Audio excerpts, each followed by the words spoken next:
Hi friends. இப்போது பார்த்தீங்கன்னா, இந்த ஃப்ரெண்ட்ஸ் சாட்டும் ப்ளே ரூம் அப்படிங்கிற ஆப் ரெண்டுமே ஒன்று தான். நீங்கள் எப்படி வந்து லைவ் போகணும் அப்படின்னா, நீங்கள் உங்கள் ஆப் ஓப்பன் பண்ணிவிட்டு ரைட் சைடில் கீழே செட்டிங்ஸ் இருக்கா, அந்த செட்டிங்ஸை வந்து நீங்கள் டச் பண்ணணும்.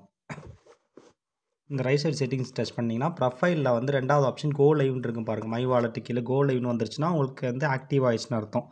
அந்த கோ லைவுக்குள்ளே போயிட்டு கீழே ஷோ ப்ரொஃபைல் ஆன்லைன் இருக்கா, ஷோ ப்ரொஃபைல் ஆன்லைன் கொடுத்தீங்கன்னா உங்கள் ஐடி வந்து ஆன்லைன் ஆயிருங்க. இப்போ பாருங்கள், இப்போ இந்த க்ரீன் கலர் பட்டனை வந்து ஓப்பன் பண்ணோன்னா மேலே ஆன்லைன் வந்துருச்சு. உங்களுக்கு அது வேணாம் அப்படின்னா நீங்கள் வந்து ஆஃப் பண்ணிக்கலாம். இந்த ஆஃப்லைன் இருக்குல்ல, ஆஃப்லைன் கொடுத்தீங்கன்னா ஆஃப் ஆயிரும். இப்படி தான் வந்து ஆன் ஆஃப் பண்ணி வைக்கிறது. கீழே வந்து பார்த்தீங்கன்னா, நீங்கள் ஆன் பண்ணிவிட்டு வெளியே வந்து பார்த்தீங்கன்னா உங்கள் ப்ரொஃபைல் வந்து இங்கே நிற்கும். மறுபடியும் நீங்கள் ஃப்ரீயாக இருக்கிறப்ப ஆன் பண்ணிக்கங்க. அதுக்கப்புறம் நீங்கள் ஆஃப் பண்ணோம்னா நேராக அந்த செகண்ட் ஆப்ஷனில் போயிட்டு ஹைட் ப்ரொஃபைல் அப்படிங்கிறத வந்து கொடுத்துட்டீங்க அப்படின்னா உங்களது வந்து ஆஃப் ஆகிடும்.